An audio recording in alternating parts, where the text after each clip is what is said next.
our guest for the session, Dr. Shashi Tharoor, is already here. Please settle down.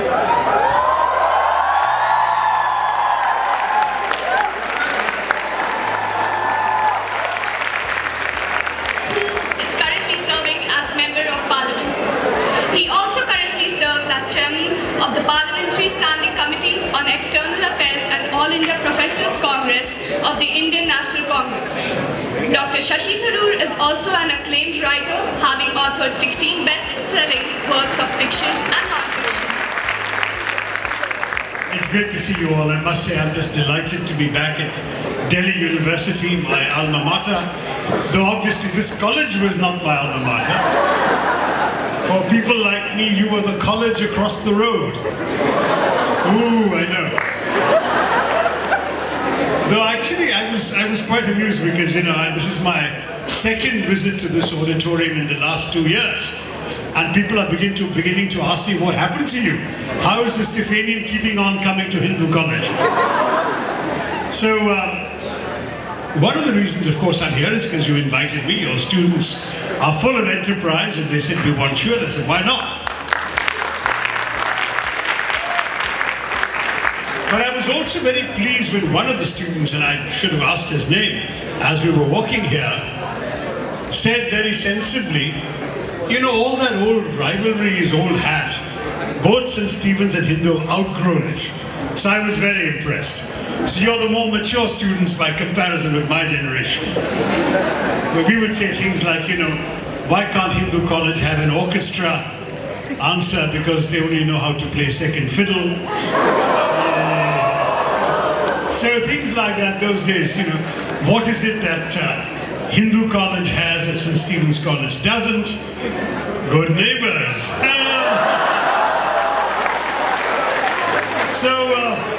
I can see that you've all outgrown that and it's a different world now. But it was a great time being at DU. I came to Delhi University just a couple of months, 3 months after my 16th birthday. Left it shortly after my 19th. It's an age when obviously all experiences have a lasting effect. And I must say that the entire life on campus, arguably the classrooms were the least important aspect.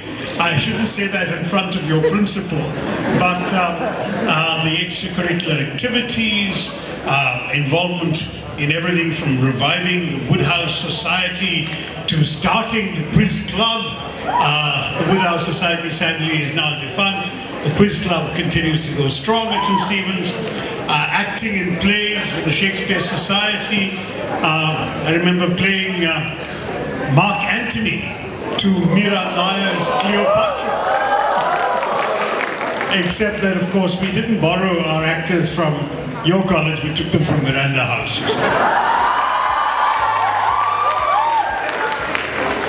And of course, all the sparing, the going to movies in Kamla Nagar and sometimes places beyond, the Chow Chow, the Tib Tab, and the Tib Mom, which I gather is now Majnu Katila. All of these memories come flooding back as I drive into this campus. And very much, I must say, the extraordinary diversity in Delhi University.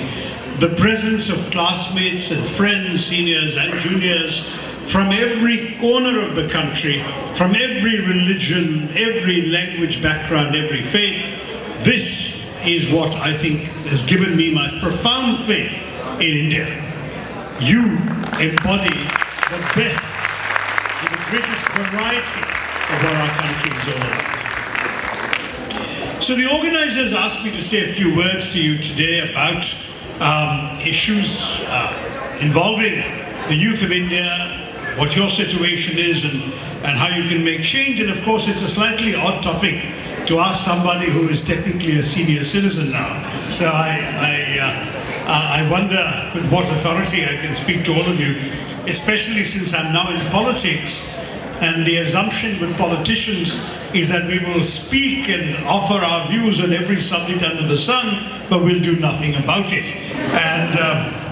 And there is a certain hypocrisy because politics, sadly, in our country is a profession where, as we all know, youth have not really particularly felt welcome.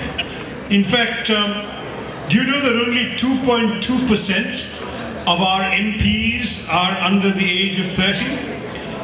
Only 1 in 4 MPs, actually less than that, 22% of MPs are below the age of 45. Less than 1.7% of MPs around the world, however, are under 30, so India is actually not much worse than the rest of the world. But when you look at the overall numbers, including the fact that we hold a rather dubious world record, we have the world record for the biggest gap between the average age of the population and the average age of the cabinet. So that's a world record I don't think any of us can be very proud of. India is ranked 19th among 98 countries when it comes to MPs under 30, but as the numbers climb up and you look to MPs under 45, 50, then India is in a much, much worse position.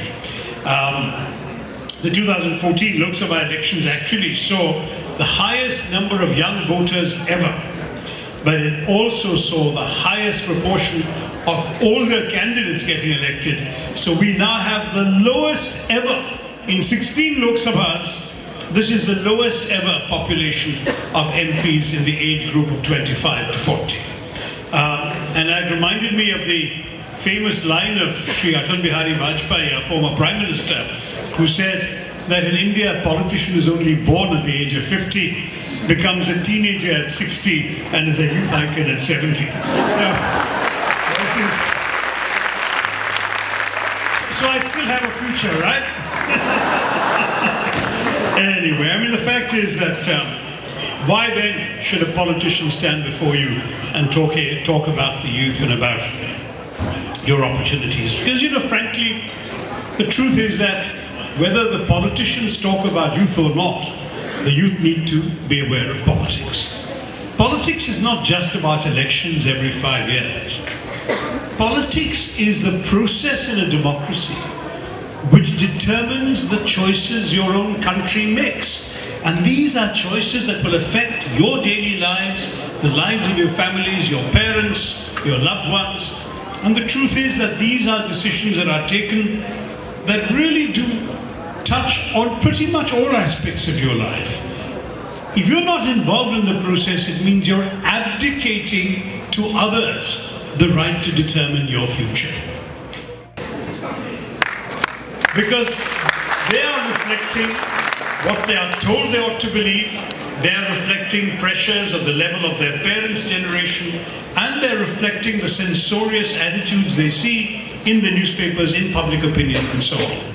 So when you look at this kind of climate, you are looking at a challenge for figuring out what you believe in, what you care about. And let me give you one simple way to decide on any of these issues when people ask you. Ask yourself, how would I like it if this applied to me?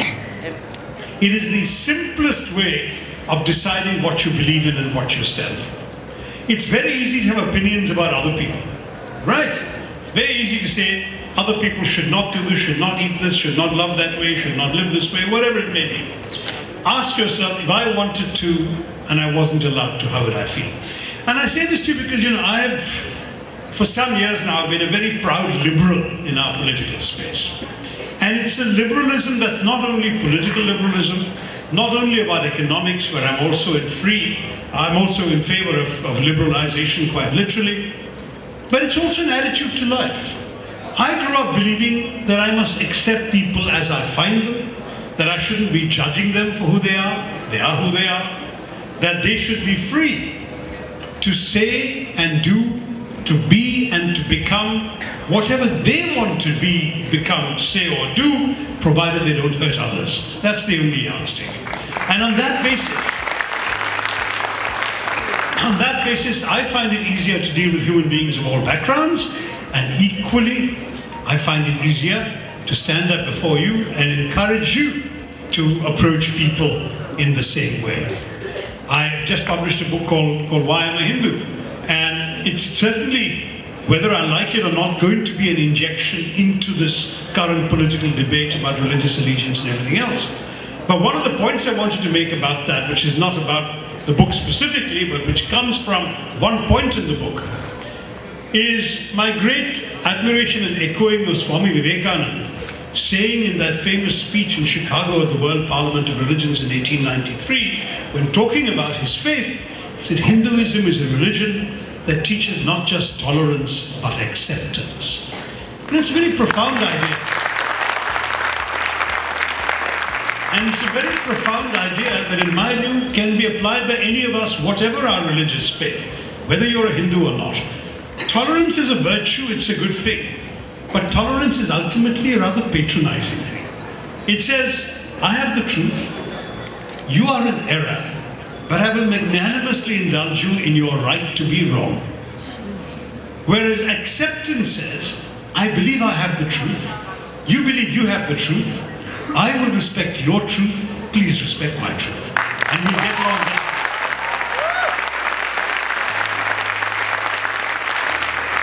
So part of the answer for me is this liberal, open-minded attitude to others. Another part is obviously education and skilling. We've talked about all that. Knowledge is, in every respect, the best way forward to not just get ahead in life, but also to compete in the global marketplace. Knowledge must flow freely from and to all people, and you must participate in that and benefit from it. I'm now 61 years old, but I don't believe I have lived a single day on this planet where I haven't learned something new. It can be a fact, it can be an idea, it can be a word, it can be a joke. It doesn't matter. Learn something new and keep your mind open to learn something new all the time.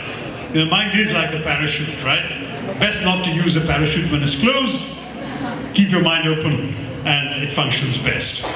Now, I do want to stress that when we look at education, when we look at skilling, we are looking at employability. We need to have the skills that can be applied in today's world. But one thing that I will admit the Prime Minister has got right is that we also need more entrepreneurship. We said that ourselves when we were in power. The Prime Minister says it all the time. The entrepreneurship may not just be about selling pakoras, it may be about starting businesses of your own, becoming a job creator rather than a job seeker.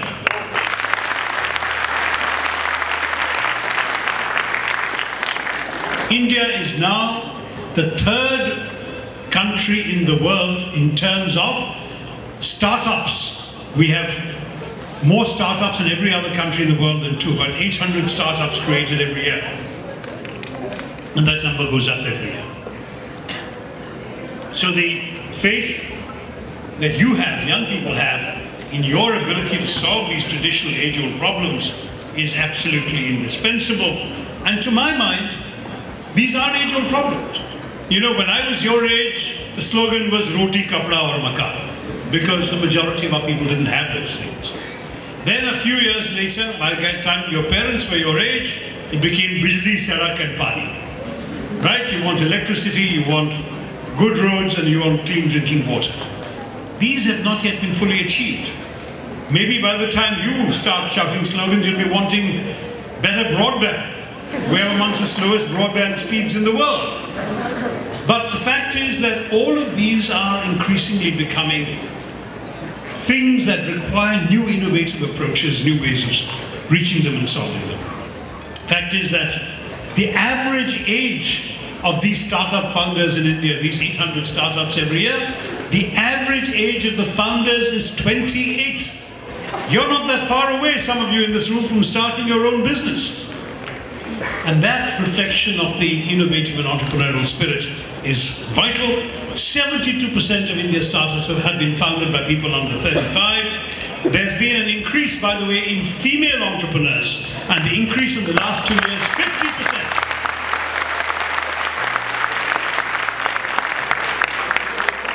So I'm expecting that not everybody here is going to listen to their parents and become engineers and doctors.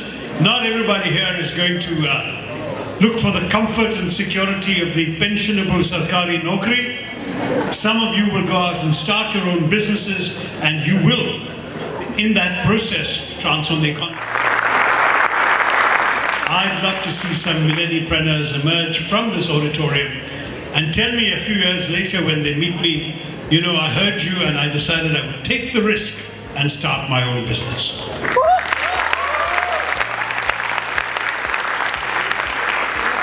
And that brings me full circle to where I began, which is on the question of political representation and activism. Fact is, in our country, you can vote when you're 18, but you can only contest when you're 25. Why should that be? Why shouldn't young people have a chance to vote for themselves and for people like them? You know that in Sweden, the Social Democratic Party of Sweden has a 25% quota for under 25s. That, I think, is something we should seriously learn from. In Nicaragua, the ruling party has a 15% quota for the under 25s. In Cyprus, the two major parties there have a 20% quota for those under 45. I mean, that's not so great, but it's still better than the Indian reality, unfortunately. And the same, by the way, in Uganda, 5 seats in parliament are reserved only for candidates under 30. These are the kinds of things we need to do. We need to get young people's energies channeled into the national public debates in our country. You know, the country is, of course, undoubtedly starting to change. Delhi University, in many ways, has been ground zero for increasing sensible student activism. You have gone beyond, I think, the kind of party politics of the SFI and the ISF and even the NSUI, and of course I won't even mention the ABVP.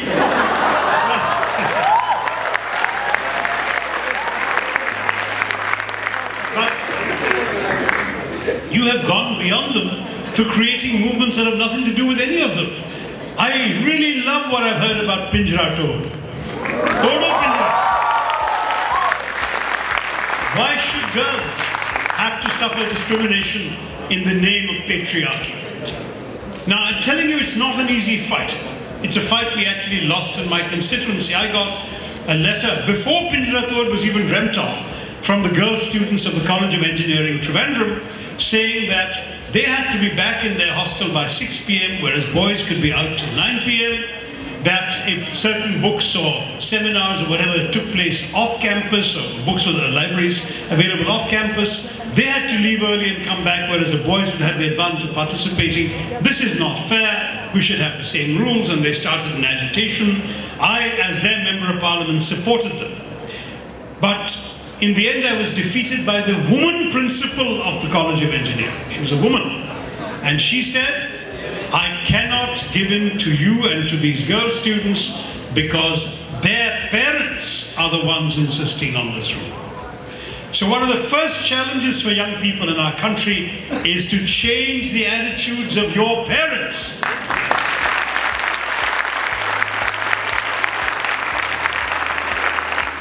Every time I hear about young parents, and they're all younger than me to be your parents, because my kids graduated 10 years ago, all I can say is I really realized how lucky I was that way back in the 70s, I had a father and a mother, but particularly these decisions are pushed by fathers, who was astonishingly liberal and indulgent of my choices. I was somebody who was inconveniently good at taking exams. I kept coming first and everything, and when we streamed in class 9, I opted for humanities, and the teachers were so upset. They called my parents to the school.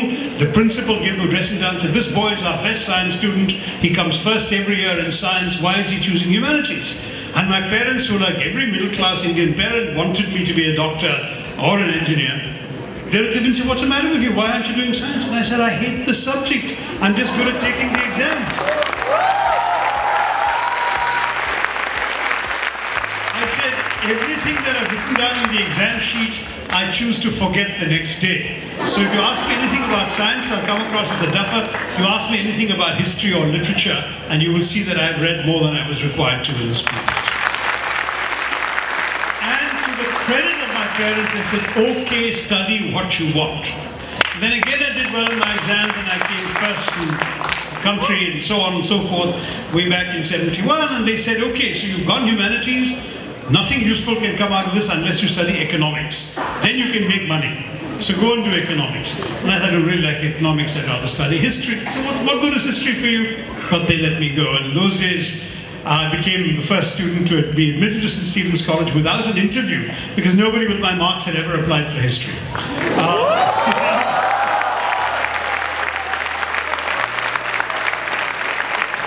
Thank God for my father. Another father wouldn't have allowed it. Again, I topped the university at the end of my undergraduate thing, and they said, look, what are you going to do with your marks? Why don't you at least try the IIM exams anyway? There were 2 IIMs in the country, so to make my parents happy, I took the exams. I came first in IIM Ahmedabad, and second in Calcutta. And then I said, but you know, I've also got a scholarship to study international politics in America. I'm going. And that's how my life went. And if at any of these 3 stages, my parents had said, no, you will do what you want, what we want you to do, my life would have been a very different life. I have met young diplomats traveling around the world in the Indian embassies who are fully qualified doctors. And I say to them, why did you do a doctor's degree if your ambition was to be a diplomat? So we did it to please our parents.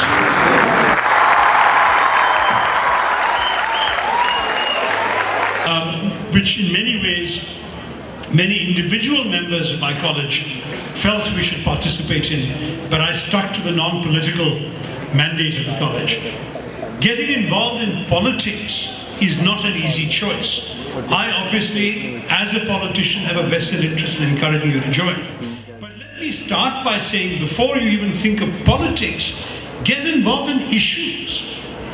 You must care about things, otherwise what kind of a member of society are you? Get involved in campus issues. Get involved in thinking about, studying about, speaking about national issues. Maybe the street demonstrations that may attract the violence are not your cup of tea. That's fine. But that doesn't mean you can afford to be indifferent. That doesn't mean you should abdicate the space of politics to those who are unworthy of representing you. So all I'm saying is think, study the issues, care about them, have opinions, express them. Maybe only some of those who have all of these, who do all of these things, will actually step out and get involved in a political party. But the rest of you must care, must know, must believe, and must argue. That's why you've been given an education.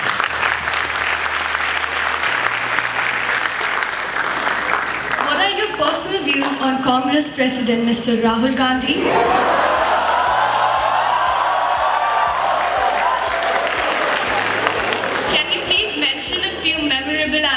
With it. Actually, he's an extremely interesting guy. I mean this seriously. He is tremendous intellectual curiosity. He is extraordinarily well read. And I say this because for a couple of years between my 2 ministerships, I sat directly behind him in Parliament. And every day we would chat, and invariably the subjects he raised were about the books he was reading. And unlike many people we all know, he actually had absorbed the issues in the books, had his own views about them, could explain the author's point of view and his own point of view with great lucidity. This was a man really receptive to ideas. I remember during this Jaipur Chintan Shivir we had in 2013, January, when he was named the vice president of the party, I was sitting next to him at lunch. And you know, all this political chatter was going on around us. What did he want to talk about? He had just come the previous week from having lunch with Nicholas Nissim Taleb, the inventor of the Black Swan theory, who had just published a new book, and Rahulji was full of what this new book's all about, explaining it, arguing the points, and so on. That's the kind of person he is, and the rest of the country, sadly, hasn't seen it enough. The other thing about Rahul that I think is certainly, for me, relevant to all of you is he thinks like a young person because he is one. I mean, he is 47, which I agree is probably close to the age of the parents of some of you, but given what we talked about earlier, the age, the average age of our politicians, he is one of the most youthful leaders in our political firmament and closer to all of you and your concerns. He's grown up with the ideas, the perspectives, the anxieties, and to some degree, the sort of knowledge and vocabulary base that many of you will find congenial. You'll find it very easy to talk to him. And that's something that you cannot say about most of our politicians. You will get on his wavelength much more easily than you will with many of our political leaders, and the corollary of that is he will get on your wavelength too.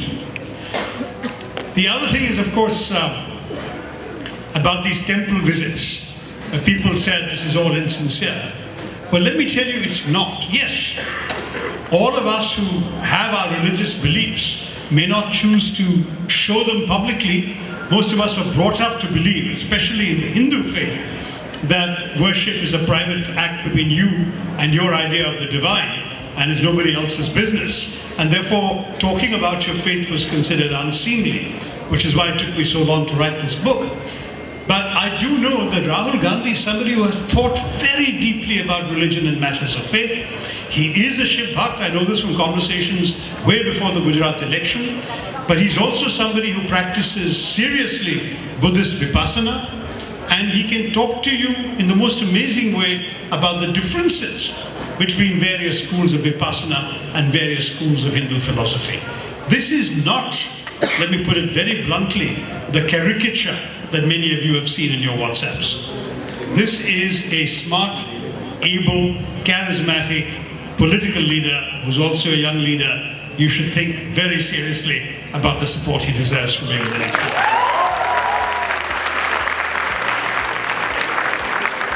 Last question is, what do you think about the rise of extreme right wing around the world? Yeah, it's actually a very worrying kind of phenomenon because, you know, traditionally, and many of you here are political science students, the idea of right and left, right wing and left wing, was always associated with economics. The left wing wanted more state control, more distributive justice, more socialism if you like, and the right wing was for laissez-faire, capitalism opening up and so on. But today when we speak about right wing, it's no longer about economics. The right wing that the questioner is asking about is essentially about cultural nationalism. It is about people saying that we are more anchored in our religion, that we are more anchored in an authentic national identity, and we are therefore the real people of our country. This idea lies behind, in many ways, the Make America Great Again message of Mr. Trump, because Make America Great Again in many ways was code for Make America White Again. And it lies behind the rise, 34% support for Marine Le Pen in France, who is anti-Muslims and anti-immigrants. It lies behind the Brexit vote, in which people in Britain who are tired of hearing foreign languages and foreign accents on their street said, let's get out of Europe and get these people out of our country. And it lies behind Mr. Erdogan's rise in Turkey, where he talks about a more authentic, Islamically rooted Turkey. You look at the rise of Mr. Duterte in the Philippines, who openly boasts about having shot drug dealers himself, as he wants to restore the Philippines to his view of this imagined glory of a Catholic nation. And then you look at Mr. Modi, and more than Mr. Modi, at his fellow travelers in the Sangh Parivar and the kind of nationalism they're propagating. I worry about this. All this is a common feature that I described to you, that they claim to be a more authentic representative or representatives of the Indian reality, but in the process, because of their conviction that they are more authentic and everyone else is pseudo, or as in our country they call us libtards and pseudo-seculars, because of that, they make the dangerous mistake of identifying their party with the government with India, the government of India, and the government of India of the day with the nation. So that opposing their party and their ideas suddenly becomes anti-national. To my mind, this is extremely dangerous. My party has many weaknesses, and one of our weaknesses is that we accepted criticism quite openly. We never said that to attack us is to be anti-national. When Rahul Gandhi was asked in Gujarat, don't you want a BJP Mukt Bharat? He said no, because BJP has a place. Those who have those ideas have a place in Bharat. We don't want a BJP Mukt Bharat. We don't believe in absolutes. We don't believe in just only we are right and everyone else is wrong. We believe in embracing difference. We believe in respecting the other side. But that works only when everyone agrees on the same ground rules. I've often said that in India, the great success that has kept our country together for 70 years has rested on this basic fact that in India you can overcome differences of caste, of creed, of color, of culture, of consonant, of conviction, of cuisine, of costume and custom. Whether we grow by 6% as we seem to be growing now, 9% as we grew under the UPA government, we mustn't forget the 25%. The 25% of our population that's living below a poverty line drawn barely this side of the funeral pyre. These are people in great distress, and whatever we do, we, the privileged young people who have gone to Delhi University, what we do must, directly or indirectly, transform the hopes and the lives of these 25% as well. I believe in an India that will be open to the contention and even the clash of ideas and interests within it, that will not be afraid of the products or the prowess of the outside world, welcome them in and say, we can match you too. That will also be determined to liberate the creative energies of its young people. That, I think, is the India that will take on the world. There's a wonderful poem by another DU alumnus, Gopal Krishna Gandhi, in which he talked about tehzeeb, culture. What is the mark of a cultured human being? And his lines are really memorable, and I want to share them with you. To seek opportunity and not to be an opportunist. To make one's money but not rake it in. To look for a shabash but not chase after popularity. To advance without flattery. To retreat without abandoning. To offer loyalty but not cronyism. To make a point without wanting to win the argument. To make an impression without wanting to leave a mark. To make a difference without wanting to be hailed as a prophet. To work for success rather than for victory. That is to have tehzeeb.